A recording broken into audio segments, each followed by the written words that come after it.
안녕하세요. 35년째 김밥집을 운영하며 두 명의 천사를 키운 올해 70살 여성입니다. 여러분, 흥부와 놀부랑 은혜 갚은 까치 이야기 아시나요? 이 두 이야기의 공통점은 이야기 속 주인공들은 대가 없이 마음에서 우러나는 선행을 베풀었는데 이에 감동한 제비와 까치가 큰 은혜를 갚았다는 것이죠. 사연을 보내며 이런 옛날 이야기를 하는 이유는 제 삶에도 이 오래된 이야기 속에 나오는 제비와 까치처럼 고마운 사람들이 있기 때문이죠. 되려 제가 베풀었던 것보다 더 큰 은혜를 받는 바람에 제 선행이 다 부끄러워질 정도였는데요. 지금부터 여러분들에게 마음 따뜻해지는 제 사연을 풀어보겠습니다. 제게는 두 명의 아들과 막내딸이 있습니다. 저와 제 남편을 닮아서 그런지 아이들 모두 순하고 사춘기가 언제 왔다 갔는지도 모를 만큼 예민한 시기도 잘 지나갔죠. 그리고 나이 차이가 얼마 안 나면 남매들끼리 자주 싸우기도 한다죠. 하지만 제 아이들은 첫째와 둘째가 3살, 둘째와 셋째가 2살 차이로 나이 차이도 얼마 안 나는데 크면서 싸움 한 번 한 적이 없을 정도로 사이가 좋았답니다. 그런데 이렇게 평화롭던 우리 집에 느닷없이 큰 불행이 하나 닥쳤습니다. 바로 첫째 아들이 10살 무렵에 백혈병 진단을 받았던 거죠. 첫째 아들이 백혈병 진단을 받았을 때 저와 남편은 집으로 들어와 얼마나 울었는지 모릅니다. 첫째 아이라 둘째, 셋째를 키우느라 관심을 많이 주지 못했는데 그 때문에 아이가 어린 나이에 이렇게 큰 병을 얻은 건가 싶어서 말이죠. 그리고 10살밖에 안 되는 작은 아이에게 너무나 큰 병을 준 하늘을 숨쉴 때마다 원망하며 지냈던 것 같습니다. 그 당시 저는 직장 생활을 하고 있었는데 요즘 젊은 친구들처럼 휴가 개념도 없었고 육아휴직도 쓸 수가 없었을 때였어요. 그런데 이런 환경에서 아이 3명을 키우며 직장 생활을 한다는 건 하루하루 눈칫밥을 먹는 기분이 계속 들었었죠. 게다가 첫째 아들까지 백혈병에 걸려 제 일상에 병원이란 곳이 추가되다 보니 더 이상 직장 생활을 유지하는 것은 힘이 들겠다는 생각이 들었어요. 그래서 저는 결국 오랜 시간 다녀왔던 직장을 퇴사하고 한동안 첫째 아들과 병원에서만 생활했습니다. 그 당시 점점 핏기 없이 하얘지는 첫째 아들을 보며 매일 밤을 눈물로 지새웠죠. 그리고 코앞에서 첫째 아들이 아파하는 모습을 보자니 저 스스로 극도로 예민해지더군요. 아마 아이가 아파본 경험이 있는 부모님이라면 모두 공감하실 거라 생각됩니다. 칭얼거리는 아이를 보다 보면 아이가 아픈 게 다 건강하게 나아주지 못한 엄마 잘못 같고 아이 손에 꽂혀 있는 주사 바늘을 볼 때마다 저게 차라리 내 손등에 꽂혀 있었으면 좋겠다 하는 심정이 들어 하루하루가 지옥에 사는 기분을 말이죠. 병원에 있는 매 시간 동안 제 머릿속에 온통 이런 생각들로 가득 차 있다 보니 마치 제가 죄인이 된 것 같아 늘 괴로웠습니다. 그리고 어느 날 문득 정신 차려봤더니 저는 제 죄책감을 가족들에게 화를 내며 풀고 있더라고요. 그때 둘째와 셋째가 얼마나 서러웠을지 아직도 그때만 생각하면 이제는 다 큰 제 자식들에게도 미안한 마음이 들 정도로 말입니다. 그렇게 얼마의 시간이 흐른 뒤 하늘도 우리 가족을 응원했던 건지 정말 기적처럼 첫째 아들의 백혈병이 완치되었습니다. 그때 남편과 저 그리고 첫째, 둘째, 셋째 가족 모두가 얼마나 기뻐했는지 모릅니다. 그리고 이렇게 큰 시련을 겪고 일어나 보니 우리 가족은 어떤 일이든 함께 견뎌나갈 각오가 되어 있었어요.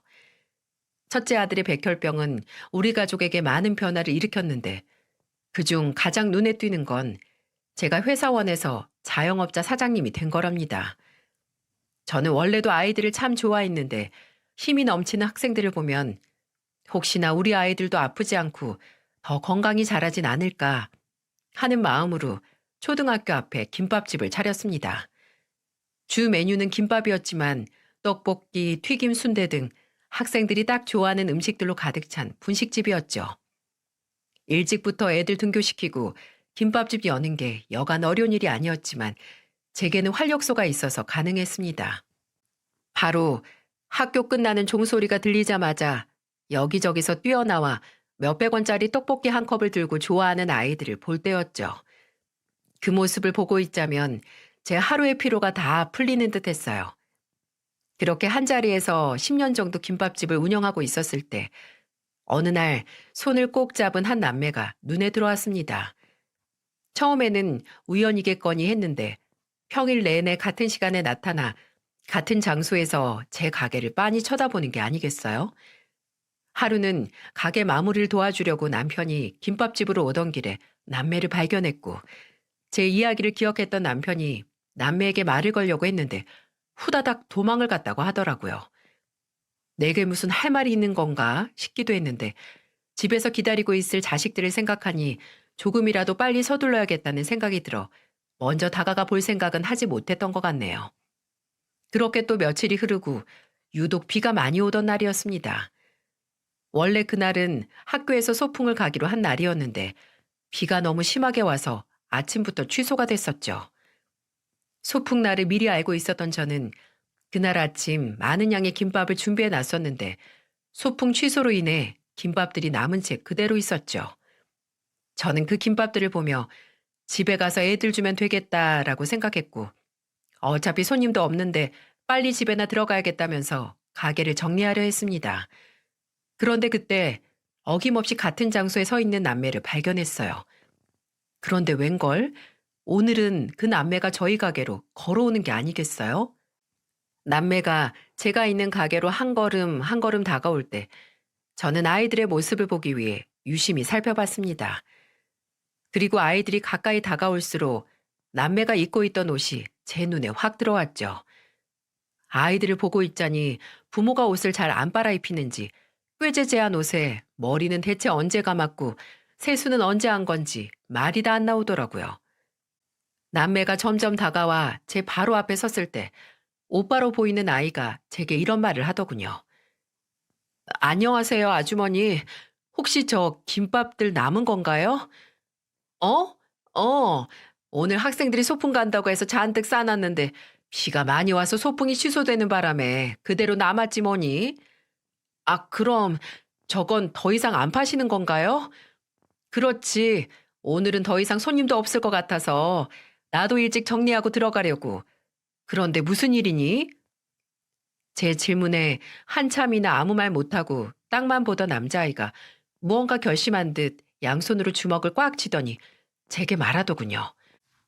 그럼 제게 주실 수 있나요? 처음에는 김밥을 사겠다는 건지 공짜로 달라는 건지 구분이 안 됐습니다. 보통 제게 음식을 사려는 사람은 주세요라는 표현을 쓰는데 이 남자아이는 제게 주실 수 있나요? 라고 물으니 의아하더라고요. 그래서 저는 확실하게 물었죠.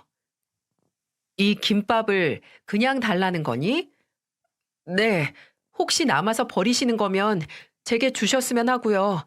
멀쩡한 거 말고 저기 김밥 옆에 터진 것들 저런 거 주셔도 돼요. 남긴 했지만 제 아이들을 가져다 줄 거여서 잠깐 망설이던 찰나에 남매 행색이 다시 제 눈에 들어왔죠. 혹시나 이 남매가 밥을 굶은 건가 싶었고 그런 거라면 몇 개나 줘야 하지 하는 생각에 다시 한번 남매에게 질문했어요. 너희가 먹으려고 하는 거지? 그럼 몇 줄 주면 될까? 아, 아니에요. 저희는 괜찮아요. 저희 할머니 드리려고요. 할머니? 네. 할머니께서 약 챙겨 드시려면 뭐라도 드셔야 하는데 저랑 민주는 아직 어려서 밥을 할 줄 몰라서요. 아휴, 아이고 이런. 할머니께서 편찮으시니 너네는 뭐라도 챙겨 먹었고? 네. 지난주에 시장으로 물건 팔러 나가셨다가 다리를 다치셨는데 아직 할머니가 못 일어나고 계세요. 저희 저희는 괜찮아요. 저희보다는 할머니가 더 배고프실 거예요. 편찮으시기 전에도 저희 먹이느라 할머니가 종종 굶으셨거든요. 그렇구나. 너희 여기 자주 왔었지? 저 앞에 서 있던 거 자주 봤던 것 같은데 그럼 나한테 김밥 달라고 하려고 계속 서 있었던 거야? 제 물음에 남매는 갑자기 또 땅을 보며 쭈뼛거리기 시작하더군요. 딱 봐도 야윈 게 이 남매도 무엇을 제대로 먹은 지 오래돼 보이는데 할머니 식사만 챙기려는 모습이 참 기특해 보였습니다. 네, 맞아요. 혹시나 오늘처럼 버리는 김밥이 있으면 부탁드려 보려고 그래서 기다리고 있었어요. 그런데 아주머니 음식이 맛있는지 항상 다 팔려버리더라고요. 그런데 오늘은 많이 남았길래 용기 내서 와봤어요. 그래, 그래, 잘했구나. 내가 금방 포장해 올게. 좀만 기다리렴. 저는 말이 끝나자마자 김밥 5줄을 하나하나 낱개로 포장하기 시작했습니다. 그리고는 한 봉투에 담아 남자아이에게 건넸죠.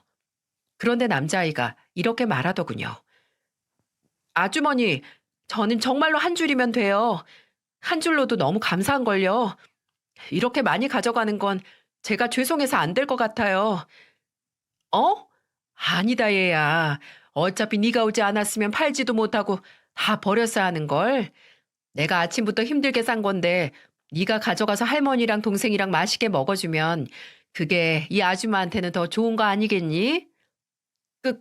그래도 남자아이가 어물쩍거리자 옆에 있는 여자아이가 제 오빠 옆구리를 쿡 찌르며 말했습니다. 오빠, 나 배고파. 하고 말이죠. 여동생의 말에 남자아이는 그럼 2줄만 가져가겠다고 고집을 부렸는데 저는 네가 정 그렇다면 어쩔 수 없구나 하고 나머지 3줄은 여동생의 옷 주머니에 넣어뒀죠. 그러자 여자아이가 세상을 다 가진 것처럼 활짝 웃는데 그 모습에 괜히 울컥하더군요. 그렇게 저는 뒤돌아서 가는 아이들의 뒷모습을 보며 내일도 또 오렴! 이라고 말했고 남은 김밥 3줄을 챙겨 제 아이들에게 주기 위해 집으로 돌아갔습니다. 하지만 제가 마지막에 했던 당부와는 다르게 다음날 아이들은 나타나지 않았죠. 다음날 그리고 또 그 다음날에도요. 내심 서운했던 저는 할머니가 이제는 움직일 수 있어서 애들 밥을 차려주시는 건가? 하고 생각하고 있었는데 갑자기 제 머릿속으로 그날 남자아이의 말이 번뜩하고 스쳐 지나가는 게 아니겠어요? 오늘처럼 버리는 김밥이 있으면 부탁드려 보려고 기다리고 있었어요. 이 말입니다. 그래서 그날은 끝날 시간쯤이 다 되어갈 때쯤 김밥을 몇 줄 추가로 만든 다음 가게 떡볶이 앞쪽으로 밖에서 잘 보이는 곳에 올려놨죠. 그리고 어느 정도 기다렸을까? 어둠 사이에서 남매가 손을 꼭 잡고 나타나는 게 아니겠어요? 안녕하세요. 지난번에 주신 김밥은 할머니께서 잘 드셨어요. 저랑 동생도 잘 먹었고요. 할머니께서는 다행히 이제 조금씩 거동도 가능하시게 되었어요. 곧 다시 일도 나가신다고 하시고요. 하면서 계속 이 말 저 말 이어나가더군요. 남매를 다시 볼 수 있게 돼서 저도 내심 기뻤는데 이 아이도 그런 것 같았죠. 그래서 저는 아이의 말을 가만히 들어주다가 이렇게 말했습니다. 그런데 오늘도 김밥이 이렇게 남아버렸지 뭐니? 혹시 너희 밥 안 먹었으면 가져가서 먹을래? 우리 애들은 엄마가 김밥 장사를 해서 그런지 질린다고 안 먹지 뭐니? 그래도 되나요? 안 그래도 제 동생이 계속 배고프다고 해서요. 이것도 남아서 버리시는 거죠? 이번에도 저기 옆구리 터진 김밥으로 주세요. 그럼, 그러니까 부담 갖지 말고 편하게 먹으렴. 그런데 꼭 남거나 옆구리 터진 김밥만 먹어야 하니? 아줌마가 저녁 차려줄 테니까 내일부터 와서 먹는 게 어때? 아, 마음은 너무 감사한데 괜찮습니다. 할머니께서 남들에게 피해 끼치는 일은 하지 말라고 하셔서요. 그렇구나. 그럼 너희 둘 이름 좀 알려줄래? 내가 외우고 싶어서. 저는 이철구, 동생은 이민주예요. 아주머니, 오늘 김밥 정말 감사합니다. 할머니가 걱정하셔서 이만 들어가 봐야 할 것 같아요. 이렇게 말하고 꾸벅 인사를 하더니 뒤돌아 후다닥 가는 철구와 민주를 보니까 착한 아이들 같아서 유독 더 마음이 아팠습니다. 그리고 그 뒤로도 3번 정도 아이들이 더 다녀갔었죠. 그리고 어느 날 점심시간이 지났을 때 철구와 민주 할머니께서 제 김밥집으로 오셨습니다. 그리고 꾸깃꾸깃 접힌 지폐 몇 장을 꺼내시더니 제게 그걸 건네시는 게 아니겠어요? 그러면서 철구와 민주에 관해 이야기해 주시는데 저는 저도 모르게 속이 상하더군요. 철구와 민주 아버지는 알코올 중독자인데다가 술만 마시면 아내를 폭행했다고 하네요. 그리고 그런 남편을 더 이상 참을 수 없었던 철구와 민주 어머니는 애들이 자고 있을 때 도망을 갔다고 했습니다. 그리고 이 모든 상황을 안 할머니께서는 아이들을 알코올 중독자 아버지 품에 둘 수 없었고 아들 집까지 직접 가서 철구와 민주를 데리고 왔다고 합니다. 그런데 본인이 나이가 있어서 그런지 요즘 부쩍 다치고 자주 아파서 아이들을 잘 돌보지 못했다고 하셨어요. 그런데 때 맞춰 용돈을 준 적도 없는데 언제부턴가 집에서 김밥을 먹고 있길래 자초지정을 물어봤다고 하네요. 그랬더니 김밥집 사장님께서 팔다 남거나 팔 수 없는 상태의 것들을 골라서 주셨다면서 훔친 거 아니라고 했다더군요. 그리고는 할머니의 마지막 말씀에 저는 눈물이 흐르고 말았습니다. 그런데 애들은 아직 어려서 잘 모르는데 저는 알 수 있었답니다. 마음씨 좋은 사장님께서 일부러 아이들을 위해 남은 음식인 척 주셨다는 것을요. 이 김밥집에서 우리 집까지 아이들 걸음으로 꽤 걸리는데 집에 와서도 따뜻하게 먹을 정도였으면 아마도 사장님께서 아이들한테 주기 직전에 만드신 게 아닐까 생각했거든요. 그리고 여기서 꽤 오래 김밥을 말아 오셨을 텐데 김밥 옆구리가 그렇게 많이 터질 리가 있나요? 김밥이 터질 만큼 안에 재료도 꽉 차게 넣으셨던걸요. 정말 고마워요. 아니에요. 당연한걸요. 자식 키우는 엄마가 어떻게 굶고 있는 아이들을 그냥 두고만 보나요? 저는 당연한 일을 했던 것뿐인걸요. 마음 같아서는 가게 안에서 따뜻한 국물에 밥 한 끼 챙겨주고 싶은데 매번 거절하니 무슨 방법이 없을까요? 할머니랑 이야기하던 중 저는 좋은 방법을 하나 생각해냈습니다. 바로 할머니가 다듬어서 시장에 파시는 나물을 제가 사는 걸로 하고 아이들한테는 나물값 대신에 밥을 차려준다고 하는 거였죠. 그 당시 할머니께서는 몸이 아주 편찮으셔서 실제로 나물을 다듬거나 하시지 못했지만 아이들한테는 그렇게 말해서 부담을 덜어주기로 한 거였습니다. 아이들 할머니께서는 제게 연신 고맙다고 제 손을 잡으며 말씀하셨고 실제로 할머니께서 기운이 있으신 날은 나물을 다듬어서 가지고 오시곤 하셨죠. 이런 제 방법은 통했는지 아이들은 그 뒤로 김밥집에 와서 저녁을 먹었습니다. 아이들이 집에 가는 길에 제가 반찬이나 할머니 저녁 식사도 챙겨서 보냈고요. 그 당시 저도 넉넉한 형편은 아니었지만 제가 할 수 있고 또 제일 자신 있어 하는 음식으로 누군가에게 따뜻한 밥 한 끼를 대접할 수 있다니 그걸로도 전 세상에 둘도 없는 부자가 된 기분이었습니다. 또 고맙게도 남편과 제 아이들 3명도 다 제 뜻에 따라주었죠.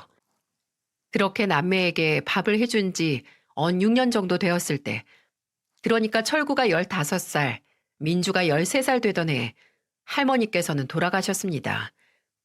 6년이란 시간 동안 남매 할머니와도 정이 많이 쌓였던 터라 할머니 장례까지 저희가 도와서 치렀었죠. 이제 철구와 민주에게 가족은 우리 가족들 뿐이었습니다. 그렇게 저는 아들 2명, 딸 1명에서 어느 순간 아들 3명, 딸 2명으로 5명의 엄마가 되어 있었죠. 저와 남편은 철구와 민주 학교 입학식이며 졸업식에도 다 참석했고 어딜 가든 철구와 민주 보호자 역할을 자처하며 같이 다녔죠. 이런 제 모습을 보면 제 자식들 3명이 질투를 할 수도 있었겠지만 하나같이 다 심성이 착해서 그런지 오히려 저보다 철구와 민주를 더 챙기고 들어 항상 감사한 마음뿐이었죠. 가지 많은 나무 바람 잘 날 없다라는 말이 있듯이 5명이 되는 아이들을 살피며 하루하루 지내고 있을 때 예상 밖의 일이 일어났습니다. 제 생애 가장 슬프고 수년이 지난 지금까지 생각만으로도 제 가슴이 찢어지는 것 같은 일이었죠. 바로 둘째 아들이 하늘나라로 먼저 떠난 일입니다. 둘째 아들은 27이라는 이른 나이로 그 당시 30살이었던 제 형보다도 일찍 결혼했습니다.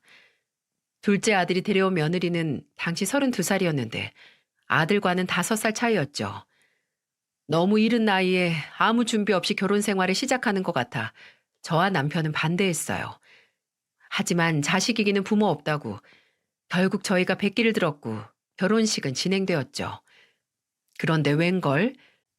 둘째 아들은 저와 남편의 걱정과는 다르게 굉장히 잘 지내더라고요.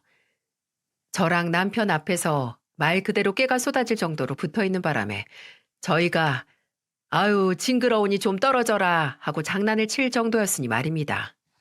하지만 두 사람의 행복을 하늘이 질투했던 건지 둘째 아들과 둘째 며느리 사이에서는 아이가 태어나지 않았어요. 한 번의 유산 경험도 있었는데 그 뒤로 점차 둘 사이도 멀어지게 된 듯 보였죠. 유산으로 인해 우울증이 온 며느리는 정신이 어디 팔려있기라도 한 듯 여기저기 돌아다니고 갑자기 이것저것 물건들을 거침없이 사들이더군요. 어느 날 둘째 아들 집에 가봤더니 가격표를 떼지도 않은 옷들이 거실에 뭉텅이로 쌓여 있고 며느리는 그 옆에서 술만 마시고 있더군요. 그때 그 장면은 아직도 잊혀지지 않을 정도였죠. 그리고 나중에는 둘째 아들이 절 찾아와 아내가 우울증으로 쇼핑 중독과 알코올 중독이 같이 왔는데 빚도 쌓이고 아내 건강도 점점 나빠지는 게 보여요. 그런데 이 모든 게 다 내 잘못인 것 같아. 집에만 들어가면 숨쉬기가 힘들어요. 라고 말하더군요. 게다가 아내가 저만 보면 유산된 아이가 떠올라서 힘들다고 해요. 그러면서 저한테 이혼해달라는데 어떤 게 옳은 선택인지 모르겠어요. 라고 하더니 펑펑 우는 게 아니겠어요? 그때 저는 정말 하늘이 원망스럽더군요. 제 아들도 아들이지만 아이를 잃은 며느리의 슬픔이 오죽 심했으면 저럴까 싶어서 말이죠. 제가 며느리를 어르고 달래도 보았지만 확고했던 며느리는 결국 제게도 이혼을 원한다며 본인 뜻을 들어달라고 사정하더군요. 그래서 며느리를 위해서라도 원하는 선택을 해주기로 하고 제 둘째 아들을 설득하고 있었습니다. 그런데 자식 마음은 부모도 모른다고 둘째 아들은 이혼을 진행하던 중에 홀로 외로운 길을 선택했죠. 아마도 아내가 그간 진 빚과 본인의 가슴 아픔을 술로 달래다가 우발적으로 일어난 일 같았습니다. 자식을 앞세운 부모가 어디 제명까지 살겠습니까? 저는 둘째 아들을 그렇게 보낸 이후로 하루하루 내가 내 삶을 사는 건지 아니면 죽는 날을 기다리며 하루하루를 버티는 건지 모를 만큼 무의미한 일상들을 보내고 있었죠. 그런데 문득 제게는 아직 4명의 자식이 있으니 더 힘을 내야겠다는 생각이 들더군요. 그렇게 3년이 흘러 제가 어느 정도 마음의 여유가 생겼을 때쯤 이번에는 남편의 건강에 심각한 문제가 생겼습니다. 간 경변증이라고 했는데 간 이식이 시급하다고 했었죠. 그간 남편이 복수가 차는 것 같다는 느낌도 받았다 하고 다리도 좀 붓는 것 같다며 자주 말했었는데 자식들이랑 일에 정신 팔려 남편의 건강을 신경 쓰지 못했습니다. 그런데 생각해보니 3년이란 시간 동안 둘째 아들의 죽음 이후 저는 슬픔에 장사도 안 나가고 집에서 펑펑 울며 마음껏 슬퍼도 해봤습니다. 그러다 분이 안 풀리면 집안에 있는 걸 다 집어던지면서 대성통곡도 했었어요. 그리고 그뿐이게요. 제 눈치를 보며 멀뚱히 있는 남편에게 당신은 감정도 없어? 아들이 죽었는데 아무렇지도 않아? 라며 막말도 퍼부었죠. 그런데 남편이 아프고 나서 생각해보니 저는 둘째 아들의 죽음에 마음껏 슬퍼라도 했지만 남편은 그러질 못했더군요. 가장으로서 남은 자식들을 살피고 또 자식 잃은 아내를 달래주느라 정작 남편은 슬퍼할 순간이 없었던 거죠. 그리고 그러다 보니 속병이 나서 갑자기 이렇게 건강이 악화했나 싶더라고요.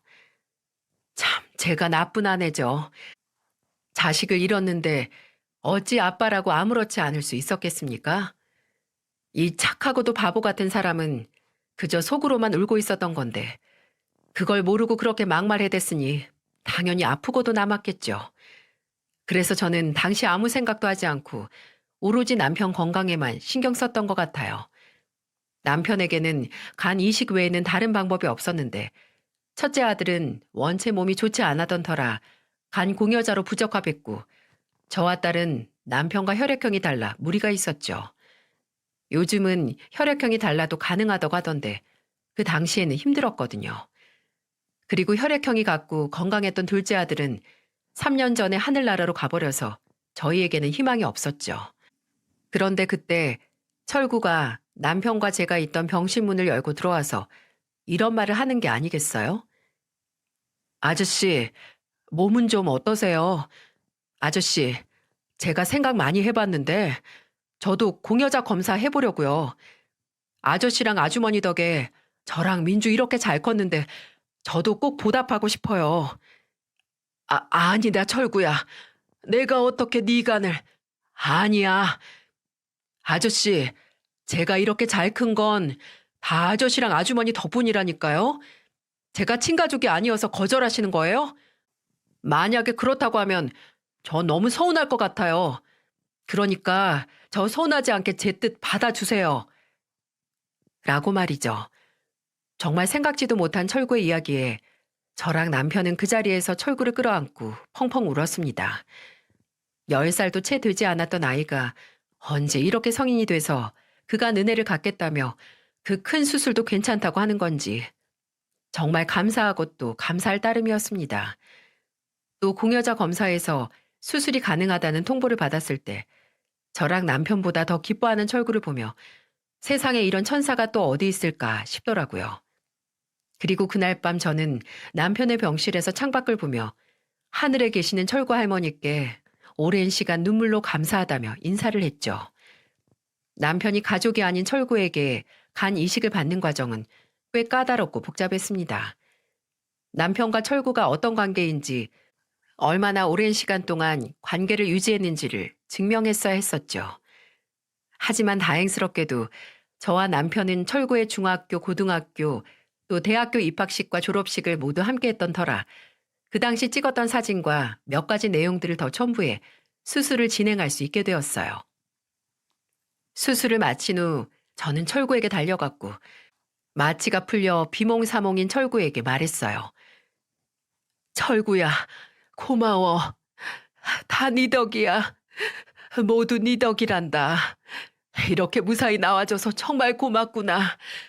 난 행여 너한테 무슨 문제라도 생길까봐 얼마나 걱정했는지 모른다. 어린 너에게 이렇게 큰 짐을 지게 해서 미안해. 그리고 정말 고맙구나. 이 고마움을 어찌 갚아야 할지, 하늘에 계신 네 할머니께는 또 어떤 사죄의 말을 드려야 할지. 아주머니, 제가 어리다뇨. 이제 곧 결혼할 나이인걸요? 그리고 은혜라뇨. 아주머니랑 아저씨 없었으면 저도 지금 이 자리에 없는걸요. 제가 이 자리에 있을 수 있었던 건 다 두 분 덕분이에요. 그러니 당연히 이 일도 제가 해야 하는 거 아니겠어요? 전 형이나 누나가 가능했어도 분명 제가 한다고 했을 거예요. 아, 그리고 저 수술 중에 꿈을 꿨는데 할머니께서도 제게 잘했다며 제 머리를 쓰다듬어 주시고 가셨는걸요. 이렇게 제가 은혜를 갚을 수 있는 기회 주셔서 감사할 뿐이에요.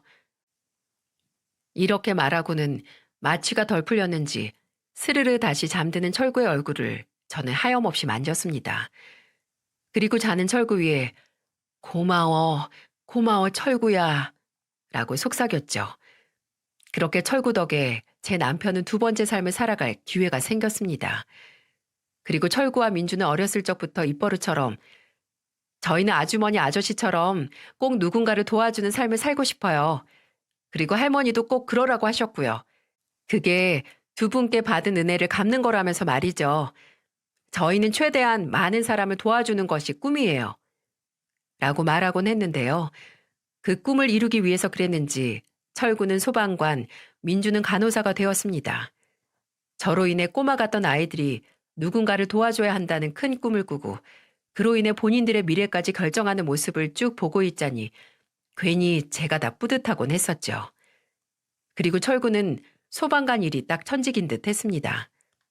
근무 날마다 무사하길 바라는 제 속도 모르고 어찌나 동해 번쩍 서해 번쩍 다니던지 가끔은 제 마음을 몰라주는 철구가 미웠던 적도 있었어요.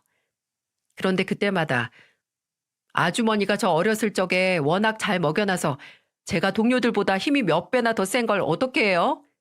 라며 능청맞게 웃어대는데 그 능청맞음을 이길 수는 없겠더군요. 그리고 민주도 간호사가 되기 위해 준비할 때 어찌나 열을 올렸던지 가끔 체열 연습하겠다며 바리바리 챙겨들고 가게에 놀러왔는데 그때 저나 남편은 피해 다니기 바빴거든요. 그럴 때마다 아무것도 모르고 제 가게로 방문한 첫째 아들과 막내딸이 실험 대상이 되긴 했지만 열심히 하는 민주가 눈에 보였는지 다들 눈을 꽉 감은 채 팔을 내주었죠. 이렇게 모두 제 자리를 잡아갈 때쯤 제 첫째 아들도 드디어 결혼할 여자를 데리고 왔습니다. 첫째 며느리는 첫째 아들과 빼닮은 외모에 누가 보면 꼭 남매처럼 보일 정도였어요. 그리고 제 첫째 아들에게 말끝마다 존대하고 저와 제 남편 그리고 제 막내딸한테도 얼마나 상냥하게 굴던지 미워할 수가 없었답니다. 그리고 첫째 며느리가 그렇게 해주니 우리 가족 모두도 첫째 며느리가 낯선 집에 시집와 어려움 없이 생활할 수 있도록 많은 도움을 줬죠. 왜 며느리는 절대 딸이 될 수 없다라는 말도 있잖아요. 그런데 우리 첫째 며느리는 제게 간혹 엄마, 엄마 하며 부르는데 그 모습이 또 어찌나 예쁘던지요. 제 막내딸보다도 애교가 많아서 제가 딸 몰래 이것저것 선물해 주기도 했답니다. 첫째 아들이 결혼하고 1년이 좀 지났을 때 제게는 첫 손주가 태어났습니다. 이름은 하율이었는데 정말 눈에 넣어도 안 아플 정도로 예쁜 아가였죠. 그리고 그 아가의 100일 잔치가 있었던 날에 우리 집에는 또 한 번 큰일이 터졌습니다. 그날은 추운 겨울이었죠. 100일 잔치는 집에서 가족들과 간단하게 하고 싶다는 첫째 아들과 며느리의 뜻을 따라 다 같이 우리 집에 모여 있었습니다. 한 가족과 다름없었던 철구와 민주도 당연히 불렀는데 철구는 당직이 걸려서 못 왔고 민주는 조금 늦게 도착한다는 연락을 해왔죠. 그렇게 철구와 민주 없이 100일 잔치가 시작되고 식사를 하고 있었죠. 그때 첫째 아들이 100일 기념으로 친구가 떡을 해줬다면서 잠시 친구를 만나 떡을 가져오겠다며 나갔습니다. 한 30분 정도 흘렀을까? 첫째 아들은 떡을 들고 허겁지겁 뛰어들어오더니 친구와 길이 엇갈려 오래 걸렸다고 설명하더군요. 그러고는 화장실에 들어갔는데 안에서 계속 쿵쿵거리는 소리가 들리는 겁니다. 이게 무슨 소리인가 싶었는데 느낌이 이상했던 저는 화장실 문 안쪽을 밀어봤더니 글쎄 첫째 아들이 가슴을 움켜잡고는 쓰러져 있는 게 아니겠어요? 화장실 문이 첫째 아들의 허벅지에 닿는 바람에 활짝 열리지도 않은 상태였고 아무리 힘을 써도 꿈쩍 않는 문에 저는 그 자리에 주저앉아서 소리를 질러버렸죠. 제 소리에 놀랐는지 남편이 달려와 첫째 아들을 일으키려는데 아들은 점점 의식이 없어 보였습니다. 그때 딩동 소리가 들리더니 민주가 아주머니 하고 저를 부르는 소리가 들리더군요. 첫째 며느리가 급하게 문을 열어줬는데 민주는 집에 들어와서 저희 모습을 보더니 한 채의 망설임도 없이 화장실 쪽으로 다가왔습니다. 그리고 저에게 아주머니 119에 빨리 신고해 주세요. 빨리요. 라고 하더니 아들에게 달려가 심폐소생술을 했습니다. 그렇게 몇 분의 시간이 흘렀을까요? 민주는 제 몸보다 훨씬 큰 제 첫째 아들에게 땀을 뻘뻘 흘려가며 구급대원이 올 때까지 계속해서 심폐소생술을 했죠. 민주가 쉬지 않고 심폐소생술을 한 덕분에 첫째 아들은 다행스럽게도 구급대원이 오기 직전에 의식이 돌아왔습니다. 그리고 민주는 구급대원이 오자 상황을 설명했죠. 또 저랑 같이 구급차를 타고 병원까지 갔는데 그 사이 동안 제게 걱정하지 말라며 계속 저를 다독여줬고요. 첫째 아들의 조치는 생각보다 빨리 끝났고 민주와 함께 첫째 아들을 병원에서 데리고 나와 집으로 데려다 주었습니다. 그리고 저는 민주와 단둘이 있을 때 민주의 손을 꼭 잡고는 고맙다며 눈물을 흘렸습니다. 민주야, 너 아니었으면 동규 어쩔 뻔했니? 아휴, 동민이에요, 동규까지 아무것도 해보지 못한 채 하늘로 보낼 뻔했다. 너는 정말 은인이나 다름이 없구나. 이 일을 내가 어찌 갚아야 할까? 내가 해줄 수 있는 게 있다면... 아주머니, 은인이라뇨. 아주머니가 없었으면 제가 어떻게 간호사가 돼서 동규 오빠를 지킬 수 있었겠어요. 아주머니, 저 실은 아주머니에게만 처음 말씀드리는 건데 저는 아주머니네 가족들 지켜주고 싶어서 그래서 간호사가 된 거예요. 아주머니도 아시겠지만 어린 나이에 할머니를 보내고 나니까 할머니 옆에서 아무것도 할 수 없었던 제 모습이 너무 쓸모없는 존재처럼 느껴지더라고요. 무서운 아버지한테서 저랑 오빠를 구해준 게 할머니셨는데 그래서 어린 나이였지만 할머니 장례식장에서 염치가 없어 울지도 못하겠더라고요. 그리고 그때 다짐했어요. 제 주변 사람들 누구든 위험한 상황이 생겼을 때 도와줄 수 있는 사람이 돼야 하겠다고요. 그래서 그때부터 제 꿈은 간호사였고 그 꿈 덕분에 오늘 동규 오빠를 살릴 수 있었죠. 아주머니께 받은 사랑 중 오늘 아주 작은 일부만 갚은 거로 할게요. 그러니까 제게 뭔가 새롭게 해주셔야 한다는 생각은 절대 하지 않았으면 좋겠어요. 전 당연히 제가 할 일을 한 것뿐이니까요. 민주의 말을 듣는데 어찌나 눈물이 나던지 민주의 말 중간부터는 민주가 흐르는 제 눈물을 닦아주며 말했죠. 그리고 저는 제 얼굴에 있던 민주의 손을 제 손으로 감싼 다음 제 뺨을 꼭 누르며 말했습니다. 민주야, 네 오빠는 내 남편한테 간이식을 해주고 민주 너는 내 첫째 아들을 살려주고 너희들은 내게 갚는다고 하지만 나는 이미 넘치고도 넘치게 받았단다. 정말 이 모든 걸 감사해서 어찌해야 할지. 내가 너희 남매한테 정말 고마워서 뭐라도 할 말이 없구나. 정말 고맙구나. 정말 고마워. 라고 말입니다. 철구 민주가 어렸을 때 제게 했던 행동들은 뭘 바라고 한 행동이 절대 아니었는데 이 녀석들이 언제 벌써 이렇게 다 컸을까요? 은혜를 갚겠다며 제가 해준 밥보다 몇 배, 아니 몇천 몇만 배 가치가 있는 일들을 해주고도 당연한 일을 했다고 하는 거 보면 말입니다. 정말 기특하다는 생각밖에 안 들었습니다. 그날 이후 저는 가족들이 이렇게 평안하게 지내는 하루하루를 소중하게 느끼게 되었습니다. 또 철구와 민주 같은 천사를 제게 남기고 간 철구와 민주 할머니께도 매일 감사하며 지내고 있었죠. 그런데 인생은 왜 이렇게 좋은 일과 슬픈 일이 교대로 일어나는지요. 민주에게 다급한 전화가 와서 받아보니 철구가 현장에 나갔다가 교통사고를 당했다고 하더군요. 그때가 새벽 3시쯤 됐었는데 저랑 남편은 잠옷에 겉옷만 걸쳐 입고서는 급히 병원 수술실로 갔죠. 수술실에 가보니 민주는 수술실 앞 의자에도 앉지 못하고 의자 옆 바닥에 쭈그려 앉아서는 벌벌 떨고 있었어요. 민주야, 이게 무슨 일이라니? 철구는 어떻게 된 거야? 저와 남편을 보더니 민주는 병원이 떠나가라 울기 시작했죠. 아주머니, 아저씨, 저 이제 어떻게 해요? 오빠마저 없으면 전 이제 진짜로 어떻게 하나요? 그런 말 말어. 철구가 없긴 왜 없어? 수술만 하면 되는 거 아니니? 수술실 들어갈 때부터 힘든 수술이 될 거라고 했어요. 우리 오빠 어떻게 해요? 아가, 진정해라, 진정해. 철구가 누구니? 철구, 이렇게 허무하게 가라야 아니다. 그러니 네가 수술실 밖에서 더 굳세게 지키고 있어야지. 어서 일어나, 어서. 제가 억지로 일으키려고 했는데 다리에 힘이 풀린 민주는 이내 다시 주저앉고 말았죠. 그렇게 민주는 바닥에, 저는 그런 민주 옆에 앉아서 철구가 나오기만을 기다렸습니다. 오랜 시간이 지난 후 수술을 주도했던 의사 선생님이 나오셨습니다. 그런데 의사 선생님께서는 최선을 다하긴 했지만 결과는 장담하기 어렵다는 말씀을 하시더니 죄송하다면서 수술실로 다시 들어가시더군요. 그때 저랑 민주는 서로 안고 얼마나 울었는지 모릅니다.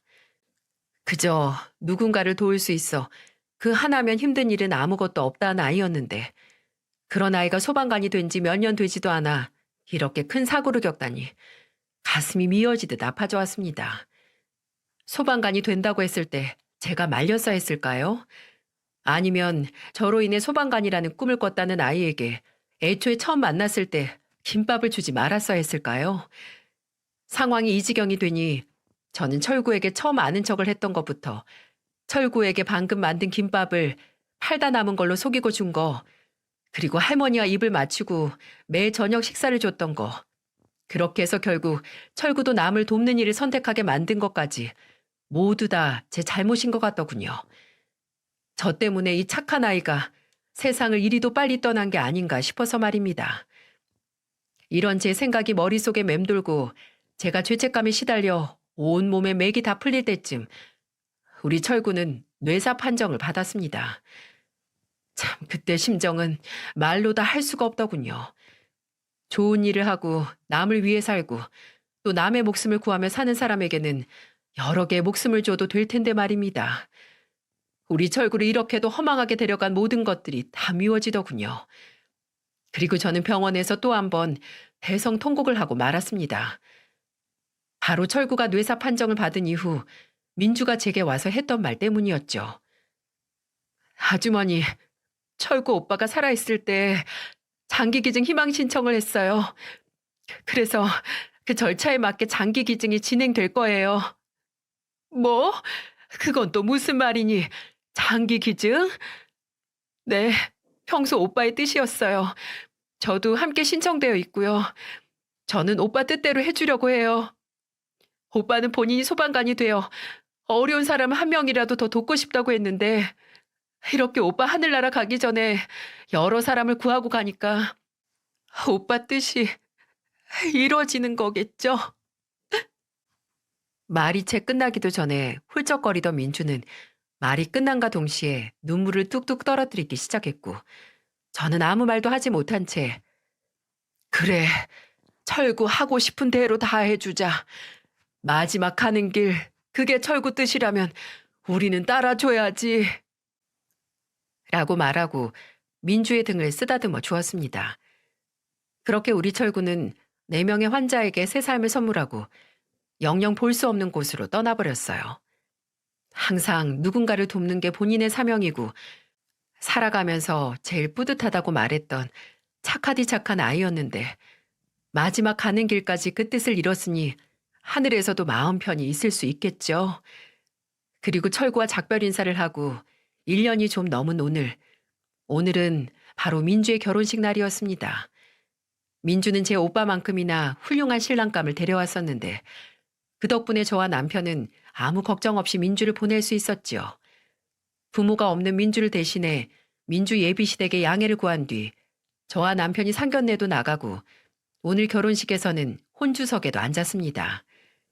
그리고 제 오빠 손을 잡고 입장했으면 좋았을 테지만 오늘 제 남편의 손을 꼭 잡고 신부 입장을 했고요. 하얀 드레스를 입은 민주를 보자니 갑자기 철구가 생각나 어찌나 눈물이 나던지요.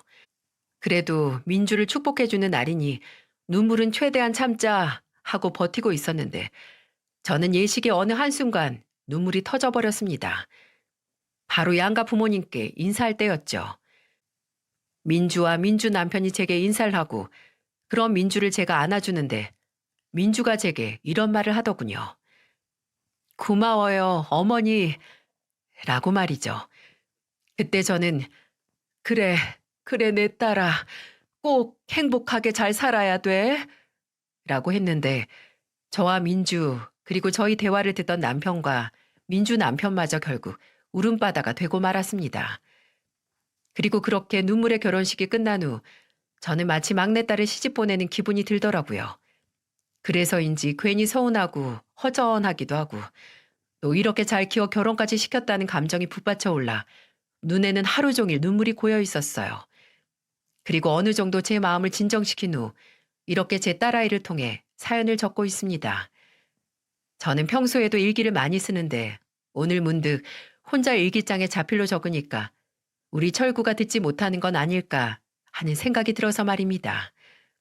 오늘은 철구 동생 민주의 결혼식 날이었는데 오늘 민주의 결혼식만큼은 철구가 꼭 알았으면 해서요. 그래서 오늘은 용기 내어 평소 즐겨 듣던 사연튜브에 사연을 보내기로 한 거죠. 이렇게 많은 사람이 제 이야기를 들으면 전달되어 혹시 하늘에 있는 철구한테도 닿지 않을까 하는 마음에서 말입니다. 왜 은희는 선행을 감추고 은혜를 입은 사람이 그것을 드러내야 한다 라는 말이 있잖아요. 저는 얼마 전 위 명언을 알게 되었는데 이 명언을 머릿속으로 되뇌다 보니 제 인생 그리고 우리 가족에게 큰 은혜를 주었던 철구 그리고 민주가 우리 가족뿐 아니라 많은 사람에게 알려졌으면 좋겠다는 생각이 들더군요. 어린 나이에 많은 고난을 겪고 또 그 나이에는 본인에게 다가온 선행을 당연하단 듯이 받아들일 수도 있었을 텐데 철구와 민주는 전혀 그러지 않았죠. 그리고 되려 마음속 깊이 기억하고 본인들이 받은 것 이상으로 남들에게 보답하며 산다는 이 천사 같은 아이들의 착한 마음씨를 널리 알리고 싶었습니다. 한 사람의 선한 행동이 다른 일을 선한 행동으로 만들고 여러 일반적인 선행이 모여 더 큰 선행을 만든다고 하던데 오늘 철구와 민주 이야기를 들은 사연투부 구독자 여러분들께서도 저와 꼭 같은 뜻이길 바라며 이만 긴 사연을 마무리하겠습니다. 제 긴 이야기를 끝까지 잘 들어주셔서 정말 감사합니다.